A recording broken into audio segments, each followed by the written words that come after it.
All right, just say it, bro. But when you hit your 60s and your 70s, I want to be right. Okay, but let me. I want to live my life right. I want someone to take care of me and protect me, and that's what a lot of women have issues with. Because I'm living it right the fuck now. As I said, listen to I said 60s and 70s. Let me say this. Don't overtalk me. I'm gonna fucking overtalk you because you're talking out of line. But you're not gonna disrespect me. You don't know what the fuck you're talking about. I am.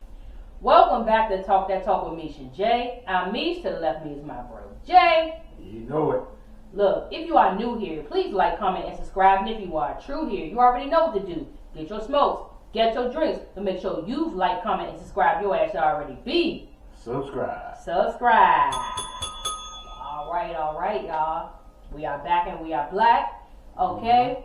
Look, y'all, we need 1,000 subscribers, okay? So please, find it in your heart. You enjoyed anything in this video, you got a laugh, you got some knowledge, hit that like button, hit that subscribe button, hit the notification bell so you don't miss an episode as well. It's free. Right? It's free. Free 99, y'all. And leave us there, man. You know, we might take a break here and there, but we be back, you know. Yeah. Back to crack. The reality sets in. Yeah, things man. to do, places to go. You know what I mean? That part. Shit happens. Yeah. So. And honestly, I know I needed that break. I needed that break mentally and all of that. I think, as we can agree, y'all, the world hasn't been... I mean, it's a lot that happened since 2026 that come in. So, yeah, give us some grace here. Sometimes we're human, you know. Sometimes we want to be tuned in and do all this stuff, but it's not easy. It's a lot of energy that gets poured out into this, you know. Yeah. So, just like I said, you enjoy it. Stick with us. If you're new here, please. Like I said, you don't have to smoke and drink. Just like, comment, subscribe. So we get them subscribers, y'all. But we ain't stopping, all right? Just because we take a little break. Okay? Anywho, it's Black History Month as well, y'all. So, oh, yeah. We're going to have a little Black History facts for y'all, too. All month. All month. We got to celebrate each other. We got to celebrate ourselves. Mom's birthday on the 7th. Yeah, on the 7th. We celebrated her. Mm-hmm. You know what I mean? We had a big old snowstorm that came through. That's right. It, you know, kind of set us down for a little bit. Few days. Yeah, oh, that was tragic. Oh. Yeah, and actually my car is damaged because of that snowstorm. And it's just because I messed up. Y'all, I messed up. I called myself thinking my car is invincible and drove to mom's house one of them days after the snowstorm had happened. It was a big ass block of ice. I'm going forwards, backwards, forwards, backwards, trying to, you know how you try to make a trail and shit? This big ass ice boulder like get caught under my car. Now my damn undercarriage tore up. Dang. So I definitely got to get that fixed. I got the part. So I just got to take it to get it put on. But dang, man, such an inconvenience. And I'm so mad I did that. Oh, I'm so mad. You don't even know, I called him. Man, that ice is something else. Yeah. You definitely had to be careful with that. Yeah. I tore it up, man. I messed my little shit. Now I'm riding around looking crazy with my lip hand. Yeah. A little shit. So, yeah, not happy about that at all. Like, it's because it snowed. I mean, it snowed heavy here on the East Coast. Yeah. Once it snowed that one day, then the ice rain came down, basically iced up everything, like a few inches of ice too, which made it bad. And I swear, man, my back was tore up for like 2 days trying to shovel my pocket space, and it came back down. It was just like I wasted salt. I wasted my time the first day for real. Just wasted it. Yeah, you know. Car couldn't move. The only thing I did good was put a car cover on my car. And that saved all the ice and that does snow beat up everything. You know, it was easy for me to get off. My car was clean, but all good thing about that, plus I was off. I was able to chill for those 2-3 days. Yeah. You know, in the house. So, man, it was crazy. So those who went through it, I hope your car came out unscathed. You know, sis got to get her shit fixed. You know. Yeah, I do. Not happy. It's been warm lately, so snow been melting, which is good. Slowly. So yeah, shit's still outside. It's been a month. It's better than what it was a week or two after. Than what it was. Like literally 2 weeks after, it still looked like. I mean, everything still looked kind of bad, but now it's looking better. But it's still like mounds of snow from last month out there. It's crazy. I know Bruno ass, he went out there, hauled ass back in the house. I said, no, you better get your ass out here and use the bathroom. Because you're not doing it in my house. Right. You gonna take this snow. Mm-hmm. He didn't know what the hell was going on. That bad was That was like, his first he snow. ran out that door, ran back. Oh, get your ass out here and get your pee on. Express yourself, first snow. Mm-hmm. Big snow too. Mm-hmm. But other than that, man, shoot, that's it, man. You know, we here. We here. And we back, all right? And so, look, I do want to give one message before we jump into our topic, y'all, right? Because our topic is about, Clifton Powell went viral being a part of a table, a round table, which we're going to talk about after the main topic. And then also, R. Kelly victim speaks out. That's our other topic, okay? But what I do want to get to discuss eventually, because while I'm collecting, the Epstein files. It's a whole thing. So, y'all, please don't forget, like, I get that we all got so many things that we are focusing on. It's a lot of evil. And I get it. I get how overwhelming it could be to learn about that stuff. But I want to just pass the message out. If you can go on the Department of Justice, read the Epstein files. Go in there, take it in, read it, understand it, because we're going to need to know it. We're going to need to understand all of what's in there so we can understand what the future holds. All right? And that's just a tidbit on that. Outside of that, y'all, I'm ready to get started. Yeah, let's go. Okay? First things first, y'all. So sad to say, Jesse Jackson passed away. That's the first thing, though. I did want to bring up rest in peace, Jesse Jackson. Yeah. Condolences to his family and every, everyone I feel like is affected. He was a civil rights leader. He ran for president back in the day, right? Yeah, the first black. To run for president. He was with Martin Luther King when he passed. He was on the walks. Yeah. He brought a lot to the black man, black women, the black race, period. And our very own Libra. Yeah. So we had to throw that out there. Same birthday as mine. Same birthday as Jay's. Yeah, October 8th. Mm-hmm. Civil rights activist. Yep. He was a minister as well, y'all, too. A minister. I mean, he's done great things. And he was in the Jim Crow era. Okay, so that's where he going to all black school. All colored water fountain. He couldn't use the white water fountain, okay? The white tea water fountain. You already know there was a lot of segregation going on back in the day. He also played football. Did y'all know that? Or he played a little football. He was gonna get into the minor league. No. Yeah, but he was playing football back in college and stuff. His college days. So yeah, he great man. He had a hell of a run. 84. What did they say he passed away from actually, bro? Do you remember? They just said he had an illness. I think they did mention it. They did mention what it was. They mentioned what it was. But he had it for like a couple of years or something like that. Yeah. Whatever the illness was. Yeah. And they finally succumbed from it. Yeah, because I know at first I heard Parkinson's, but that's not what he. No. What he had had it. He had it. Yeah. Oh. Yeah. Why did you? Yeah. So but he was 84. I mean, at 84, most men are lucky to make that age. Yeah, definitely. So Black man, he lived his life. Mm-hmm. You know what I'm saying? He survived all the collard greens, cornbreads and fried chicken. Just a bunch of sodium and all kinds. He survived it. The butter, and back then when he was living, they was cooking with lard. Yeah, lard. Okay, y'all. Mm-hmm. Okay, so he had it. It didn't say. Oh shit. I done put the wrong. Bear with me, y'all. He had progressive supranuclear palsy. So it was called PSP. That's the acronym. Progressive supranuclear palsy.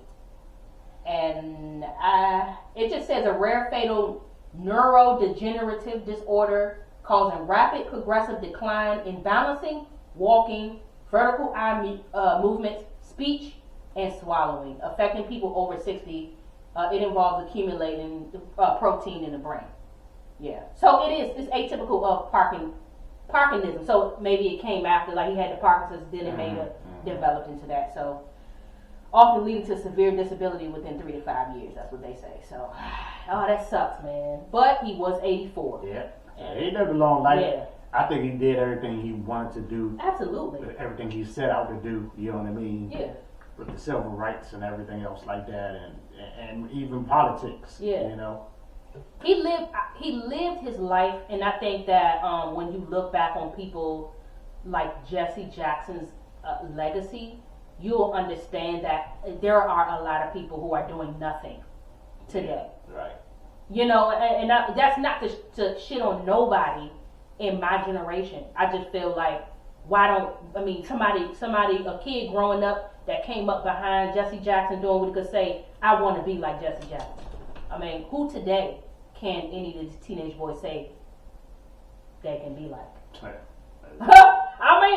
That's a good question. We need to ask ourselves that. Where our society has gone so far that, it's a man like him, he's been able to go and do many great things and actually put a dent in the world and make a difference, and then he can say at the end that he's done everything he could do, here to contribute and to show African American people at that, us in a good light, in a positive light. Right. So I love it. All right, well, and so rest in peace again, Jesse Jackson, and condolences and prayers and all of that to his family. Mm-hmm. And a part of our Black History Month, I want to give one Black History fact, because you already know, we got to understand, Black folk, we've done a lot, okay? We've done a lot. And one of the things that we've done, because I can't go through all, because we've done a lot. The 3-light traffic signal was invented by a Black man named Garrett Morgan. Okay, so Garrett Morgan, it says he had only an elementary school education and was the son of a former enslaved man. Nevertheless, he surmounted these difficulties and is responsible for many important inventions. Most notably, Morgan invented the 3-light traffic signal in 1923. And while driving one day, Morgan witnessed a serious car crash at an intersection. This sparked his idea to add a 3rd light to the traffic signal, which would warn drivers of an impending red light. His patent was granted in 1924, and after early installments of the 3-light traffic signal were successful, they spread throughout the country and became the 3-light signal many of us encounter today. Okay? So yes, that was a Black man. So, yeah, I definitely learned about that. I seen that sometime last year. Oh, okay. Mm-hmm. Mm-hmm.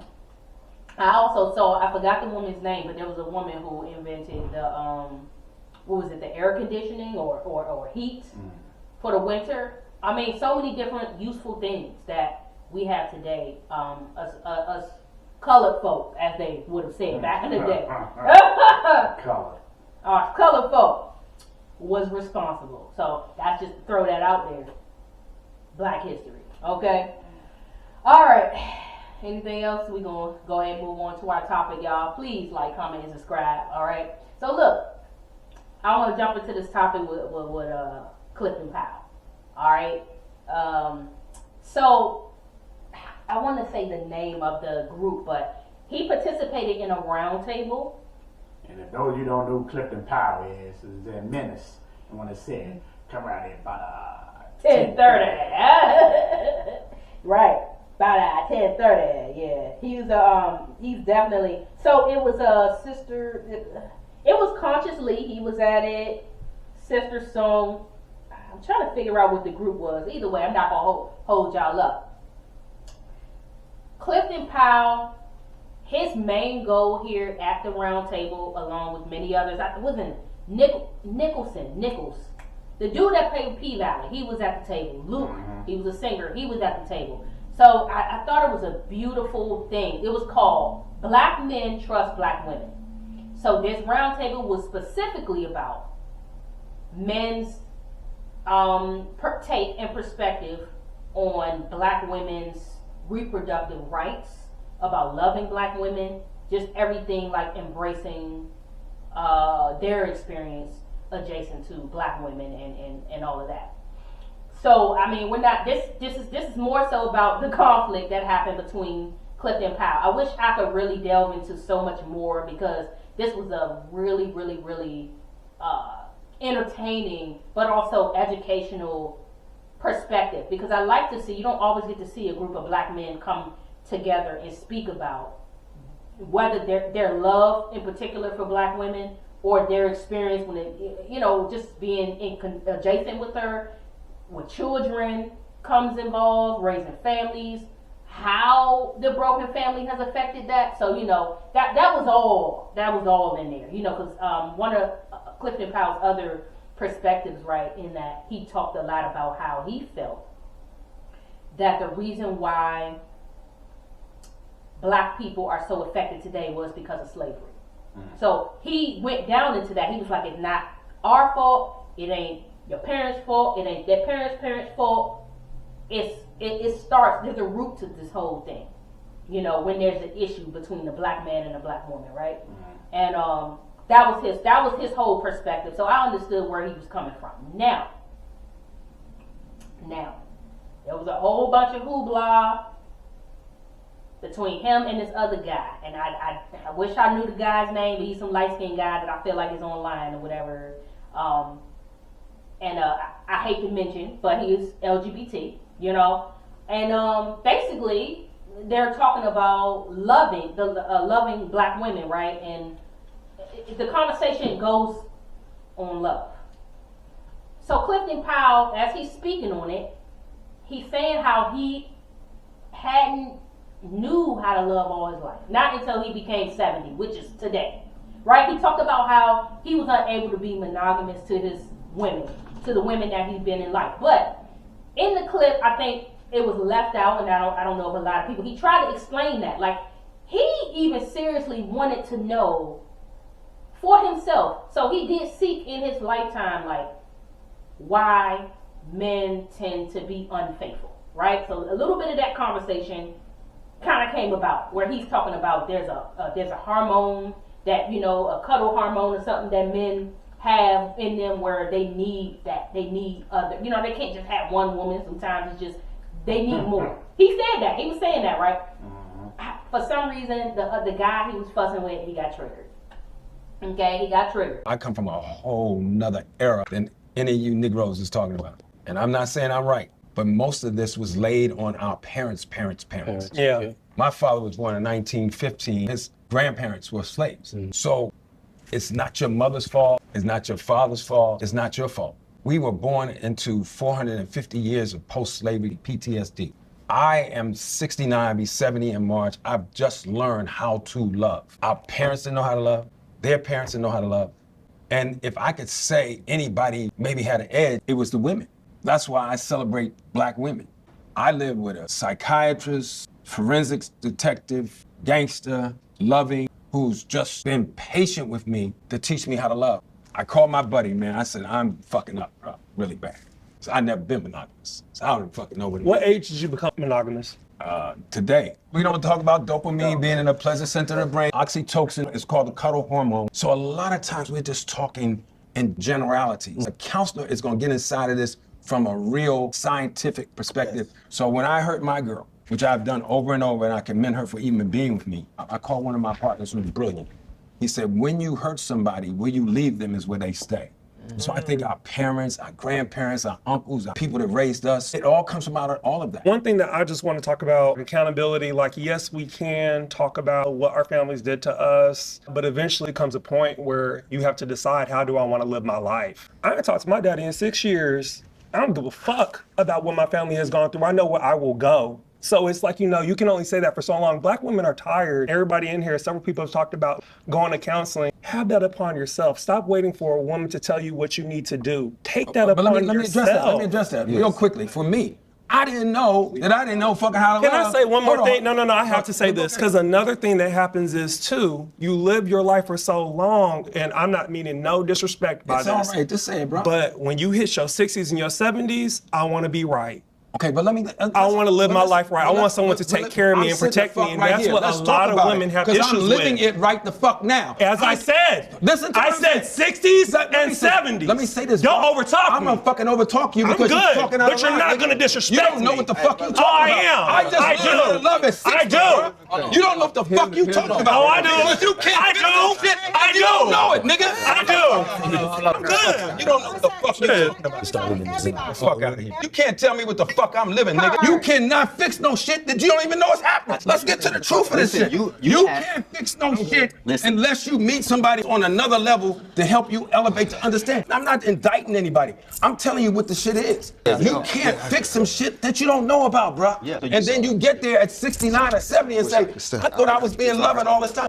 So he asked him, he said, well, he asked Clifton Powell, when did you start becoming monogamous? And he said, today.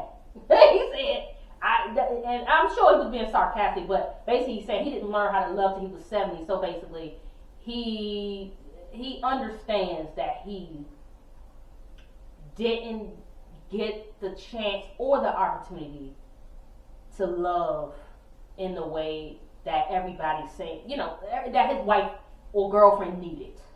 You see what I'm saying? And that's what he was trying to explain. He was being very open and vulnerable about it or whatever. So I think the question that I want to toss to you, in regards to this situation when it comes to this, because, man, so much conversation on TikTok and or whatever surrounding the topic of what is it about that? Like, him not loving until 70, not knowing how to love until 70.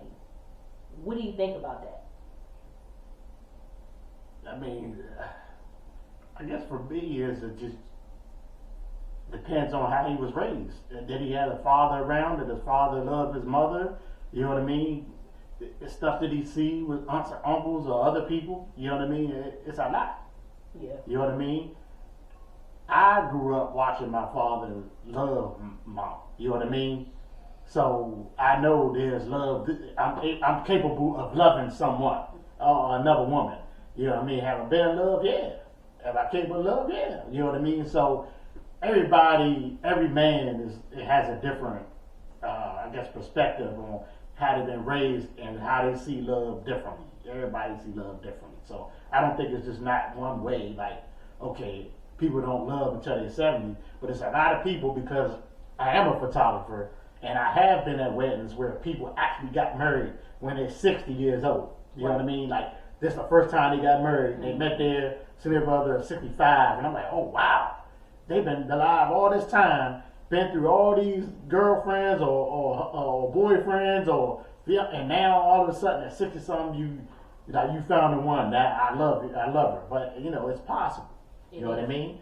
Then you got people fresh out of high school sweetheart with them, and they love them, and they got married, and they've been together ever since. I.e., our mother and father and grandma and granddad, wherever they've been through, whatever they've been through, they still love each other. And is that not love? And so, and I don't want to get off of what Clifton Powell was saying, but I'm trying to get somewhere here. Because I thought about that too. Because they weren't like, I had this conversation with my mother earlier, with our mother, right? And she didn't feel like she knew love because of the way she felt she grew up in her household. But yet, her and my dad chose to stay with each other. They weren't forced, to stay. So is that not love? Is that maybe loyalty? That is a good point. Some of that could be loyalty. It depends on, again, they had kids. That too. Now, if they didn't have kids, would they have sacrificed being together? Maybe not. You know what I mean? Maybe not. It just depends. I mean, to me, the way their story was in the early is like they loved each other. Because they fought for each other at an early age to be together. Yeah, to be together. So I think regardless, they probably would have made it. You know what I mean? But it's a lot of people, like men that don't have fathers at home. I mean, like what Mom was saying, don't have fathers at home, never saw love, watch men come in and out of their mothers' lives, or hit, abuse, or verbally abuse, so they never knew how to love anybody. Or their parents verbally didn't love them, didn't hug them, didn't kiss them, sent them off, so they never understood. So when it was time to get with a woman, they didn't know how to treat her. That part. Yeah. That part. So. Yeah. Because, I'm sorry, I didn't mean to. Go ahead. one thing that I noticed that Clifton Powell mentioned was that he kept saying, because once him and the dude got to the argument, he was just like, well, how do I know how to fix something that I didn't know about? So that means, and I feel like what he's genuinely saying is that he never even encountered it, not even with his own parents, not even with any other woman in his life. You know, and I keep seeing people online say, oh, well, that's cap. He probably still not loving today. That's not, I feel like that's not true. Nah, because he can find, maybe he found that significant other and sometimes they hit you. Yeah. Right here. Yeah. You don't know. You're just like, oh man, this, I love her. Mm-hmm. I don't care about everybody else that I've ever been with. This person made me see love. Mm-hmm. You know what I mean? This is what it's all about. So it's about a person also bringing a different perspective. And also, Clifton had I'm not going to say a fast-paced life, but he was an actor. Yeah. He stayed traveling, stayed gone. Did he have time to settle down? Yeah. Was his work before love and before women and before, you know, get what I'm saying? So he never really had to settle down and say, well, I'm going to put her first before my career. Yeah. Because there's a lot of women, that's what they do. Yeah. You know what I mean? Mm-hmm. If whether they want to be doctors or lawyers or even actresses, they're going to put their livelihood, their jobs, and everything else before a man. Yeah. So, you know, fuck love. Yeah. You know what I mean? This is what's happening right here. I gotta do this. Yeah. Or they got just like that little group of men that you know, the round table. The women had their little things and man bash or man hate and this guy did he ain't shit and girl and it makes it bad for the next man because and the next man get with them that generally want to love them, but they don't want to love them back because of what the previous guys done did to them and how hurt they is. Right. They not gonna love them back. But this man generally got love and want to love and know how to love. Mm-hmm. You know, and she just stiff arm him away. Yeah. You know, so. And I'm gonna speak from the guy. Oh God, I'm so sorry. I don't know his name. I know it started with a J though, right? The guy that was trying to hold Clifton Powell accountable. I think he's more so like closer to my generation. I'm sure. I don't know if he's a millennial. He could be like right beneath me or whatever because I'm a little older. But what I can say for him, I get why he felt the need to come in and try to hold him accountable because I can see how a lot of youth do have an issue with how older people communicate, the lack of communication, whether you do or not. Mm-hmm. You know how you just think everything is no big deal. You don't talk about nothing. Everything just or get out my face, nigga type energy. You know, like I don't want to discuss like niggas. It's just what I say. And I think it's just because they're old school. And nowadays, like you said, we got the computers, you got social media, and it's so easy for the younger generation to communicate. Yeah. And it wasn't like that for the older folks, like our peoples, and even me, born in the 70s. When I first got my little girlfriend or whatever it was, I had to write a letter and ask mom for a stamp or try to get a stamp and stick it in the blue mailbox. And that's how we couldn't just right away. I had to wait a week or two before I heard from them waiting on a letter to come. Because no phone, no nothing. Exactly. So it's a difference in the communication between the youth and the older folks. You know what I mean? Yeah. Definitely a big difference. And so I do feel like I wish I get it, but I don't. I wish old dude would have kind of kept his because his emotions were getting heightened. This is why Clifton Powell got heightened, and you already know he was giving his energy and he got that hood energy. Yeah, but often going for that. And it's like dude is giving feminine energy, and now it's like you a man though, so you can't get a boomer, you can't get a man at his age to have some dude barking at him and his mind is thinking, oh, he's feminine, I'm not going. Like there's a lot to it. Yeah, it's number one, he way younger than him. For sure. So you got to respect. And you already know and that it's a respect. You got to respect the elder. That's first and foremost. That part. Yeah, you know what I mean? Yeah. 2, Clifton is from the hood. He ain't having it. You gonna respect him that way. Yeah. And number 3, you LGBT. Yeah. And Clifton ain't going. He old school. He ain't going for that either. Yeah. You know what I mean? But so I think he handled himself well. I mean, he did. Because there was a transgendered person on the panel, a trans man trans man on the panel as well, and he spoke fine to him, to them. Because it's a respect. He didn't show any prejudice. Like I didn't want to. At all, or you know how some people get.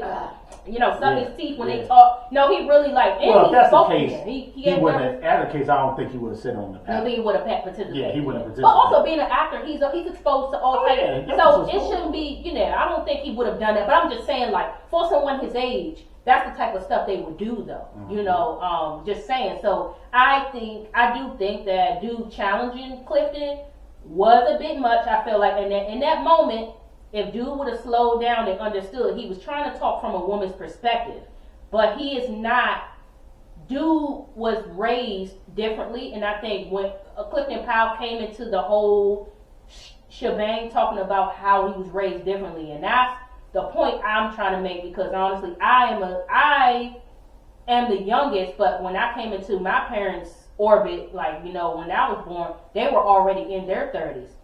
So at the age that my mom was, had she had me at 18 and 19, I would have got a different mother. You see what I'm saying? Because at 18, 19, you're not the same at 32 and 33. So I understand I understand a different perspective of her. Yeah. So therefore, I was able to learn and understand. You got the motherly.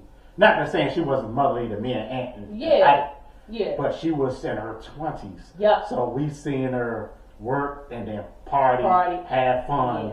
Yeah. And she was living her 20s. You seen the fuck them kids. Yeah. I seen that. Hey, get your ass upstairs or go to bed or y'all, and I'm going to do my thing or get somebody to watch y'all. Yeah. But when Trap came, she was always home. It was work, home, take care of the household, feed the kids, make sure it was good. Yeah. So y'all got her at the, all right, I'm done. I'm at the mom's and stage. I'm settled. Yeah, I'm settled in. All that partying and spending all this money was out the window. Out the window. When you got around. Yeah. So that's what I mean. So that's what I was saying. I got a whole different perspective. So I can say that now that my mom is literally Clifton Powell's age, right? 69. She can agree. And when I talked to her about it, her main thing was, look, I didn't know it either. And could I sit there and just be like, oh, Mom, that's a damn shame. You didn't know that. No, because you got to look at you got to look at the fact of how she had to grow up and how she was treated. How do you know? That's what Clifton Powell kept saying. Like, how do you know what to correct and what to fix if it hadn't come in your orbit? And now my dad came in and could he have tried to teach her? Sure, but what if he don't know? Yeah. You get what I'm saying? And he probably in his upbringing. His father wasn't around, so he had to learn the best way he could. How to raise kids and love his wife and stuff like that. They was fumbling in the dark. They just wanted to be together, but at the same time, that's what majority of the people did, because they were told, hey, get married and have kids. Nobody told them to go within first and fix yourself and make sure you in good standing and you deal with your childhood traumas, and if you got beat, you got to deal with that too, and you got to forgive your parents and forgive your bullies and forgive whoever the fuck else. Yeah. Nobody told them that. They told them to suck it up. Swallow it and move on. That's what they got. Suck it up, swallow it, move on. And don't interrupt me when I'm having a conversation, boy, or you can get smacked. That's what they got. So I think while I like the diverse panel, I feel like I feel like where the mistake came in, I wish they'd have had someone else his age or closer to it on the panel with him. So that maybe they could calmly explain to the young man there why Clifton Powell it wasn't that he was trying to explain why it's okay that he didn't love. He didn't say it was okay. He was saying that I didn't know. And how do I know? And he was saying, look, I want to get everybody together. I want the women to come too. Let's all sit down and have a conversation. All right. So when did he get married? I mean, was it recent? Well, I know he's divorced. Yeah, he I had saw a the 10-year divorce. marriage. So did he not? remarried. So that means he did not really love the ex-wife. Or he just married her to marry her. I think maybe he didn't marry for love. Maybe she wanted to marry him. He said he didn't. Meaning he might have thought his version, what he thought was love. Maybe he didn't. Maybe he realized that wasn't love. That wasn't love. He could, because I'm like, there's no way you get married and you're not. Yeah, because I'm not gonna marry anybody that I don't love. Yeah. That's just. I mean, not just me, but it means it's a whole bunch of people. Or maybe everybody thinks different. You know. Or maybe his idea of it was.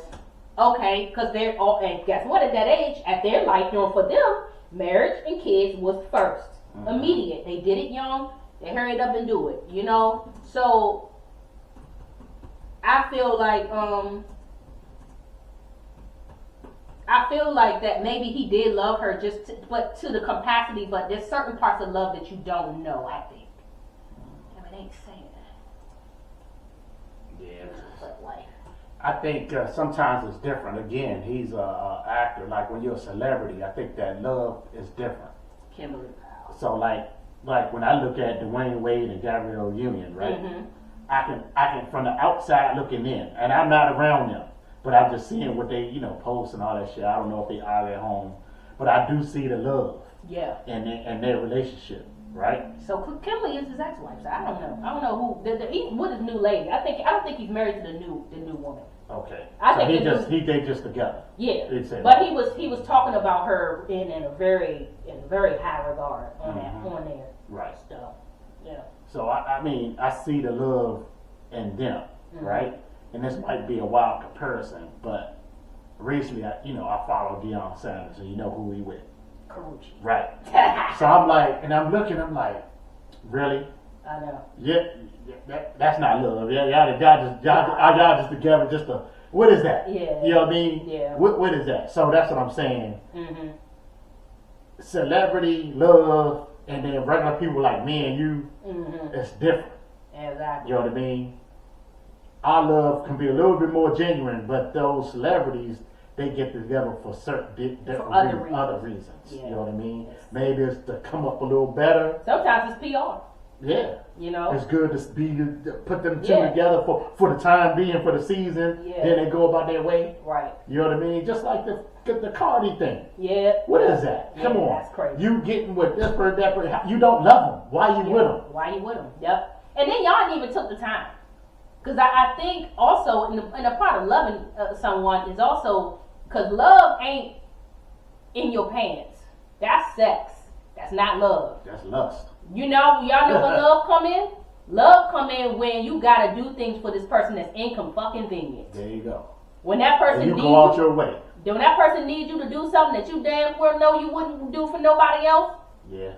And that's inconvenient. And when you are okay with doing inconvenient shit for somebody, that's love.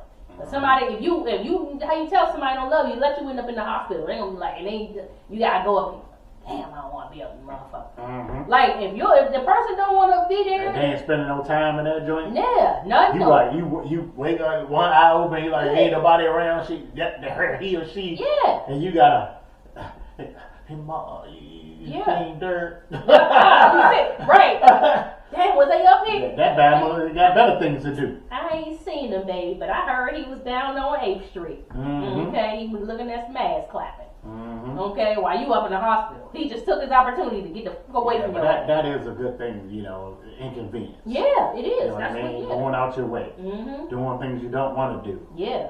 That's a good Because life ain't gonna always be sweet cherries and shit. We all know that. Yeah, it's beautiful in the beginning when you can clap cheeks all day. That's cool.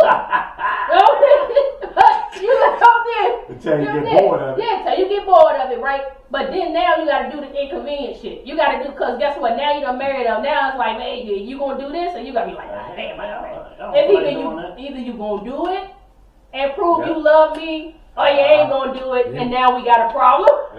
You know what I You mean? watching the football game, she talking about, hey, I need you to go to the store. Why don't you go to the goddamn store? Yeah. You know what I mean? All that love you thought, all that's out the window. You go to the damn store. You get on my nerves. Exactly. I'm gonna tell you, Pop. We learned that because let me tell you something. On the weekend when Pops was chilling, I forgot butter from the store. Tony, can you go to the store and make sure you go get me some cigarettes too? I mean, every weekend. Could have been Friday, Saturday, and Sunday. She left something and he had to go get it. Yeah. All right? And ride her around too. Yeah. And then when she forget it, he got to go back out. Yep. So now, I'm not doing that He shit. did it too, every time. But he did it.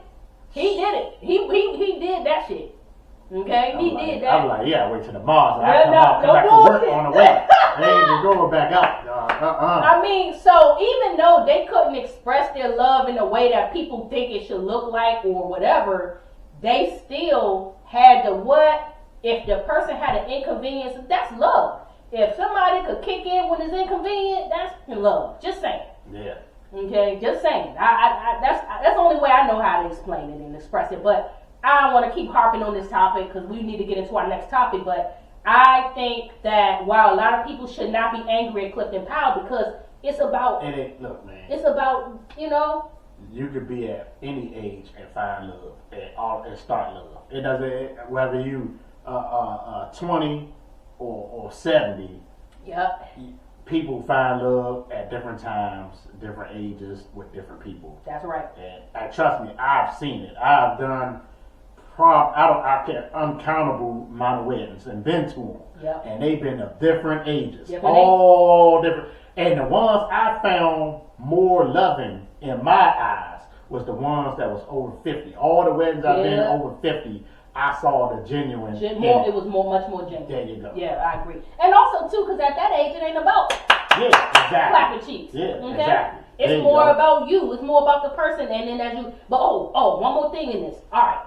So they try to say that the only reason why Clifton Powell wants love now is because he's old and he don't want to die alone. What you think about that, real quick, before we? I don't think that. I mean, I don't agree with that. I'm not going to agree with that. I don't agree either. Although I do think that there are some men who do care about that. I don't think that because he got money. Why would he need to die? He could buy what you call him, somebody take care of him and then befriend him. And I think he got a son. He do. An older son. He do got a son. Is she dating? What is she dating? He's dating. Sorry, he's dating. Somebody, one of the Obama. Yeah. Melita. Or the other one. I'm not sure. He dating one of them. Yeah, he definitely dating one of them. You know what I'm saying? Uh-huh. So I mean, that's what I'm thinking now. I think people just associate that with old men now, just in general. Mm-hmm. But they think old men like when they done messed around all their life and all their life. It's the same with the women. Older women want to get with people, and they do, or they'll get with a younger man just to get their little spunk back and all that. And man, please mind your business. How about that? Mind your damn business. How about that? Yeah, I mean, and I might be seen in bias, but I just understand the age group because, and at the end of the day, even though I know that I understand love quicker, a little sooner, I still had to dig myself. It's about you going within, and you got to dig within yourself, and also it takes time. That shit is not easy. So I actually got to date many people in my life before I got married. You know what I'm saying? Some people back in the day they didn't do that. Back in the day, they dated one person, got married, and then they just with them forever. How can you learn anything that way? You can't.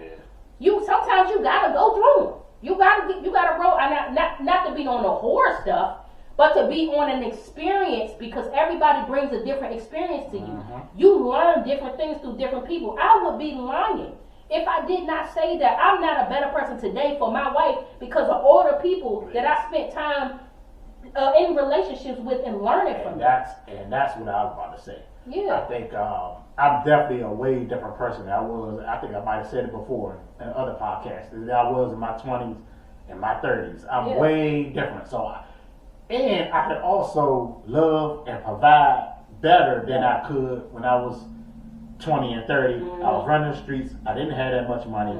I couldn't do nothing for whoever I was with. Right. So it was all about fun. Right. Now right now, I'm making the money. Yeah. I got a good mind state. You know what I mean? I know how to love. So whoever comes in my life now, it's going to be way better. And I learned a lot. Like you said, with all the girlfriends I had, all the experiences, I said, okay, Now I know what to do, what not to do, and I'm good for it. So I might be one of them late married boomers. Yeah. And I'm okay with that. I'm Yeah. only 49 and I'm still young. You still young. So Yeah. if the time comes, it comes. If it don't, it don't. But whoever do get me, I think they'll get the best of me. You know what I mean? Absolutely. I'd rather not give them the 20 J or the 18 J or the 30 Yeah, J. absolutely. I'd rather them not meet that. No, I was not good for whoever it was. Yeah. Then, you know what I mean? And we all gotta agree that we all are like that. Mm-hmm. We all are like that. Believe me.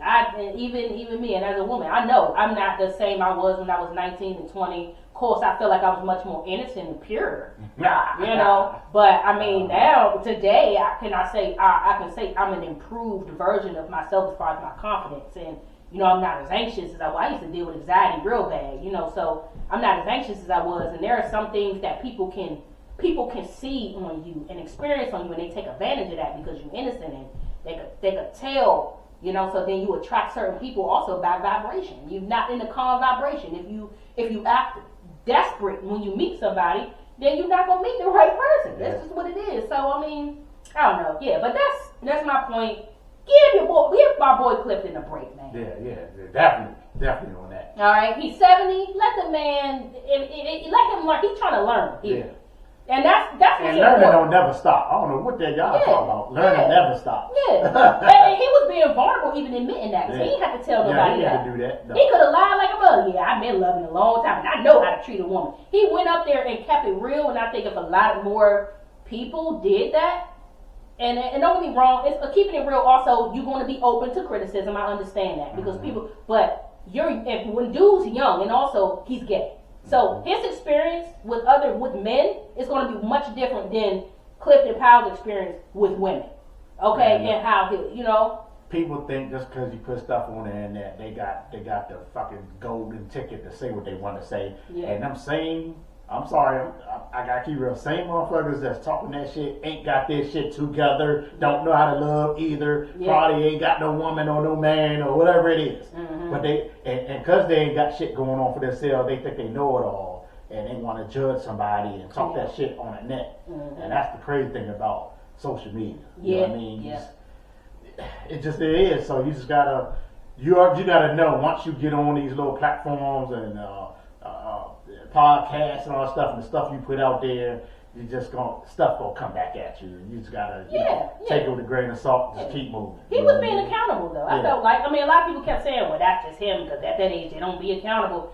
I mean, guess what? Sometimes when you also are hitting a sore spot for a person that he obviously is trying to work out, he's going to get aggressive about it. He's going to get frustrated because he feel like he's being misunderstood. You know, and I felt like that. I could feel that's what was happening. He felt he was being mistaken and misunderstood, and that's where all the animosity came from. Don't get me wrong, I feel like it didn't have to go there between either one of them, to be honest. But at least it calmed down. Mm-hmm. You know, he didn't walk off. He stayed on the panel because he was up there talking about, man, this is why I don't do this shit. Yeah. I want to say, he was like, that's why I don't be doing this shit because I you know. Yeah. And I understand what he means by that because, you know, he's trying. Y'all got to give people credit when they try, y'all. Y'all got to give people credit when they try. He tried. And he didn't have to get up there and say any of that. He was admitting it. He didn't get up there and pretend like, you know, he was the best. He said he was hurting his lady and cheating on her. He didn't have to say any of that. Mm-hmm. You know what I'm saying? Who admits shit like that unless they've really been being accountable? Just saying. Okay? Anyway, y'all, we're going to jump into the next topic because we got to move forward. I know you had a topic talking about, what's that? The victim, R. Kelly victim from the sex tape video, y'all. The VHS tape. Yeah, y'all. I remember seeing that tape. Damn, how old were you? Because I know I was probably like 19 or 18. I was definitely in. I thought I was in middle school. I felt like because it was not. No, I wasn't even in middle school. I had to be elementary school. Because I was hanging out. I remember seeing it at my friend's house. It was like, I had a boyfriend back then, so I know it was middle school. And I was at. You know, he had a lot of siblings and shit, and they was watching that shit. So I seen it. That's crazy. I think I seen it. I seen it. I think it was like 90. I want to say 96. Was it that late? Was it? I don't know. I can't remember the year. Yeah. But it was a long time ago. It was a while. Yeah. And again, when that tape came out, everybody. it was selling like hotcakes. It was selling like hotcakes. Those you know, yeah, I know you had to buy it from the man out there, $10, $10 a tape. But this is my thing. The big deal was you couldn't tell. Well, I mean, you could tell it was R. Kelly, but you couldn't tell. Everybody was saying that's not R. Kelly, right? And then they got half the people saying that is R. Kelly, right? But everybody, you know what I mean? Everybody loved him. You know what I mean? So it's like, I think it was just the disbelief that that couldn't have been him peeing on that poor girl, right? You know what I mean? Right. And even me, I was looking like, I know. Is that really? Yeah, no. In the back of my mind, because I'm a big Kelly fan, so I'm like, nah, that ain't him. But then I'm like, he looked like him to me. That might be that motherfucker right there. That might be him. He looked like him. But the VHS tape was very grainy, and then it was dark in there, so it just wasn't, But it was a big deal. It was. And that poor girl, I don't even know. Okay, she was 14 at the time. She was 14 when the tape came out, but I don't know if you remember Sparkle, right? She used to feature on R. Kelly songs all the time. Yeah. Mm-hmm. So that was her niece. Aunt. Yeah, well. That's Sparkle's niece. Yeah. Who, her name, I forgot her name. Let me pull it up. So the issue was she lied on the stand. So she came out and she has a memoir called Who's Watching Shorty? So that's where this is all coming about, right? She have a memoir, Who's Watching Shorty? Rashawn Landfair? Yes, Rashawn Landfair, right? And in this memoir, she talks about, and she been interviewed and stuff, and she talked about that she basically did lie, that it was her, but she didn't want people to know it was her in the tape. Kelly agreed to be her godfather, but soon after, when she was around 13, Landfair says he began grooming her and touching her inappropriately. At one point, her Aunt Sparkle suspected something wasn't right and called social services. Why don't you think anyone believed your Aunt Sparkle when she first raised a red flag about a possible inappropriate relationship? I don't think they believed her because there were no obvious signs of what was actually taking place. You say it was a couple of weeks before your 17th birthday. You say, Robert told me the copies of one of the tapes of 14-year-old me were beginning to be sold on the streets of Chicago and across the country. I was empty. I was very hollow inside. I was very confused.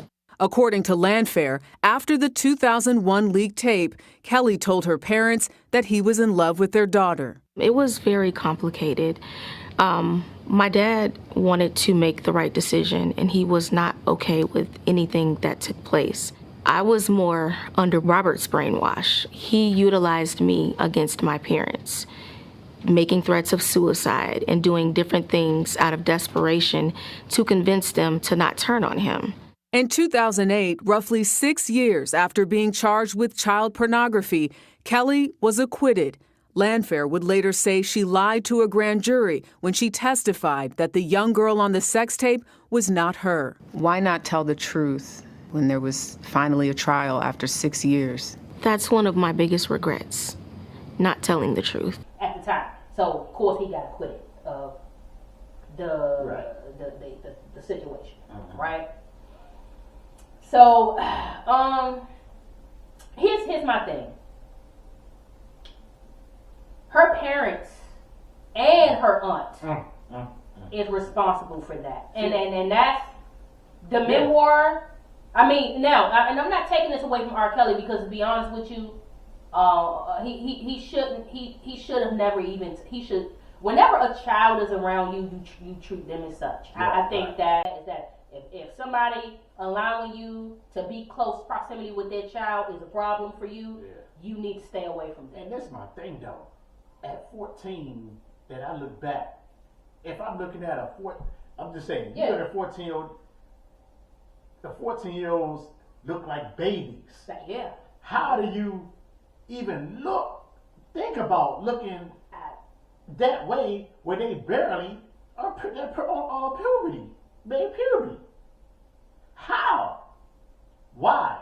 And they said that the parents, well, not the parents, what's the girl? Sparkle, was like, go sit on his lap. Yeah. Rub his head. I was about to bring that up. Like, why in the hell would you tell this girl to sit on his lap and rub his head and ask him to be your goddaddy? Well, in what world is that necessary?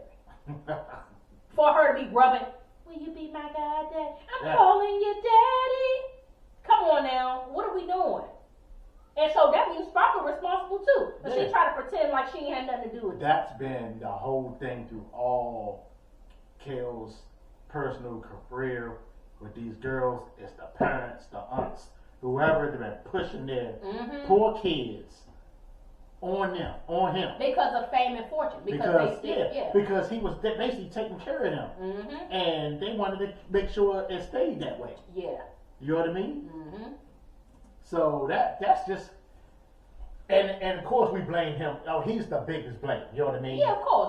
But I think anything is that when you bring your kids around them, they start with you. Yeah. As the parent, you brought them around, and then you as a father didn't stand there and see what's going on. Yeah, because I'm confused at why y'all was even allowing her around him, other than the fact that y'all just money hungry. Well, she was in the music industry. This is true, but she should have a chaperone at all times. Right. If y'all gonna have her in that industry, quit your job. Yeah, most definitely. Kiki Palmer mama did. Yeah. Quit your job. Become a momager or something. Yeah, but because there's no way you're gonna. These people are still strangers. I don't care how much money they got. Yeah. You don't know them. Yeah, you know. People are still strangers, but yet y'all money hungry and tell them, oh, where it is. Because I know they was. Yeah. I heard a lot of the parents, a lot of the girls came on this and their parents do your hair like this and wear it like this. And you know they young. Why the hell they selling sex to him? If he was going to put them on, he could put them on just the way they are. Most definitely. Okay, looking like the girl next door. She don't have to look like Sexy Red. Right. Okay, she don't have to look like a tramp. Okay, in order to get a record deal. Back in the day, in the 90s, a lot of them women, I mean, some of them did, like Adina Howard. I ain't gonna lie, she sold sex. But rarely, a lot of them were dressed in baggy clothes anyway. Yeah. Why is your 12-year-old daughter in the, oh yeah, pump a little bit of titties up, you got it. Wear this bra, pump it up. For him. Wear short So skirts. that means y'all knew what Of course they knew. Y'all knew what he was trying. And how are they not held accountable? You got him. But why aren't the parents, aunties, or whoever it is, held accountable? I know. It's sad. It is so sad. Because you're basically selling your child like a prostitute. Yeah. You know what I mean? For money. I mean, and they was a lot of, even though Aaliyah has I mean, she's not alive now, but there's a story of with him and Aaliyah too. They have a whole ex tape. She was 15. They got married. Like who allowed that? Yeah. Like who? Oh, that was everybody knew about that. Yeah. Like who even allowed that to happen other than the parents? Because you cannot. Exactly. You as a parent got to sign that paper. Yeah. You know what I'm saying? You as a parent got to be the one to say, all right, she can't sign for herself. What is going on? I mean, peed on a poor girl, had sex with her, told it's my girl, had the nerve to go to the pops and let him know. He let it go on, even though they say he was pissed off about it. And it's the money. Yeah, there you go. It's the he was money. taking care of him real good. He had to be. You know, that was later Sparkle suspected something was wrong and contacted social services. Whatever. The problem is that the parents were already money hungry when they put her in the industry, and they was hoping and praying that they could benefit off of this. That's the problem. Oh yeah, they definitely trying to benefit. Yeah, that's the problem right there. I don't get it, man. So, 2019 Lifetime docuseries Surviving R. Kelly marked a shift. Watching other women describe similar experiences forced Landfair to confront the broader harm. Because, so old girl felt like her lying is what caused all the additional victims. Yeah. You know, now, we got to discuss the lie did she lie because she didn't want nobody to know it was her? Did she lie to protect R. Kelly? Like, even after this happened, was she still in contact with him? I think that's what I want to know. No, she was. She was still in contact with him. She was still in contact with him. And I don't know which trial she was at, but she claimed that she was, during the trial, she was outside of his van, waiting outside the courthouse. That's what I'm saying. She was. Look, so it say, federal prosecutors charged Kelly months after the docuseries aired. He was convicted of racketeering and ex-trafficking in 2021. Then convicted again in Chicago of the child pornography, right? Related charges. And Landfair testified in the trial, right? Identifying herself as the minor in the tape. And so, this is later. This is turning point. But it says there was family conflict and long-term trauma. So Landfair described a complicated dynamic between R. Kelly and her parents after the tape leak, right? And according to her account, Kelly told her parents that he was in love with their daughter, right? And Landfair said she was brainwashed and that Kelly used emotional manipulation, including threats of self-harm, to keep her family from turning against him.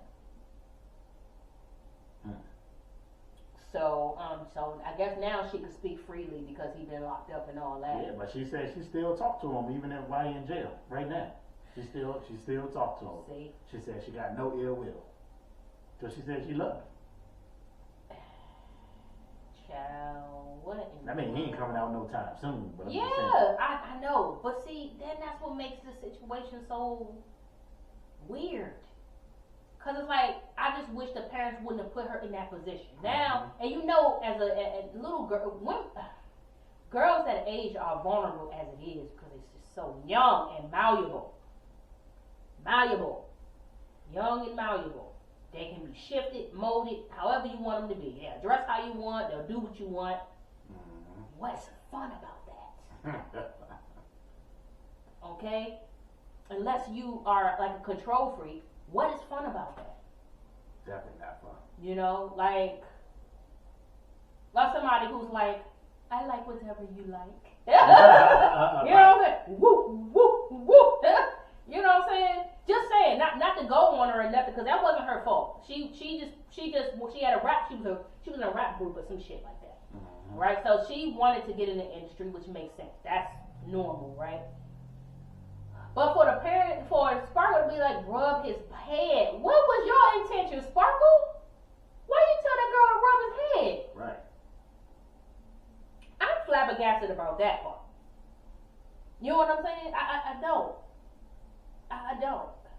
But it seemed like she's taking this well. She's using, she came out with a memoir. I'm sure people are going to want to read it.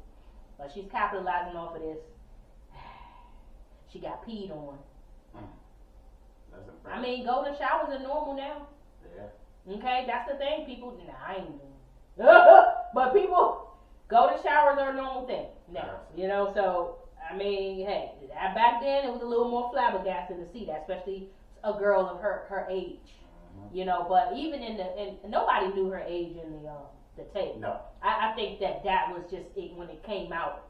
People found out the girl was underage, you know, along with others. But they say he liked underage girls all the time. He would go to their high school, and pick them up and, you know, taking them to McDonald's and stuff. Like, when I was watching Surviving R. Kelly, he was talking about, you know, he just liked young girls.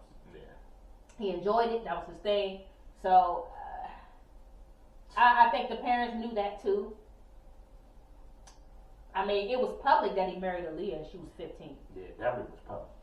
So, I mean, maybe people didn't care because it was Aaliyah. But, that was sus right there. I think a lot of y'all parents should have known, you know, and when he do something like that, then, yeah, maybe I shouldn't leave my daughter alone around this man. But, hey, you know, that was their thing. Yeah. I mean, any last words about that one? Oh, man. I mean, Kel, still love your music, but I guess you got what you deserve, my man. Poor guy. he might not have been that messed up. He got off on that one. The problem is the repeated offense. Yeah, the repeated. If he would have just stopped right there, he'd have been good. Yeah, you know. Now I feel like he did get what he deserved, but see, my thing is people like him and people like Diddy. Unfortunately, when they do what they do, they don't know how to learn from their mistake the first time that they did it. Okay, y'all keep on going with it. You just keep on riding it out and do it with more and more and more. This is why. Okay, even though your boy Epstein got caught up in jail, this is why he ain't get in trouble, because he ain't want them niggas on his island. That's what he said. He put it on there. No nigga girls. Damn. I'm gonna talk about that, y'all. I'm gonna get into that because we done talked all about these black motherfuckers. We need to talk about how these white people are sick. For real, for real. Okay, we ain't gonna have time today. But I'm getting into this shit. And because honestly, wow, black people, they say black people violent and black folk, we do stuff. But if you read in the DOJ, those Epstein files, white, y'all always take it here. The white tea, why y'all always got to take it there? You know what I'm saying? Okay, black man, wrong, fine. Dating underage girl, sleep on underage girl. Okay? White man, taking to eating babies. God damn. I mean, taking it there. They always raise it up a level. You know what I'm saying? I don't get it. Anyway, y'all, look. I'm not gonna get into it today. It's a lot, and I'm still trying to learn. There's so many files, y'all. Like, I'm really still trying to learn. So don't think I'm just. We talked about Diddy and all that, but no, we ain't gonna just dog the white. We ain't dog the black man on here. We dogging the white man for sure. Getting his ass. Okay, all the white motherfuckers. Oh, not that I'm racist. I'm not racist, y'all. I just want to let y'all know that. We ain't talking about the motherfuckers in the files. Okay. So anyway, look. This is Talkdattalk with Meesh and Jay, all right, and we need 1,000 subscribers, all right. 1,000. So if y'all enjoyed this topic, if y'all enjoyed this podcast, please comment below, like, comment, hit the notification bell, subscribe. That's right. We need y'all, all right. Meesh, to the left of me is my bro Jay. We out of here. Peace.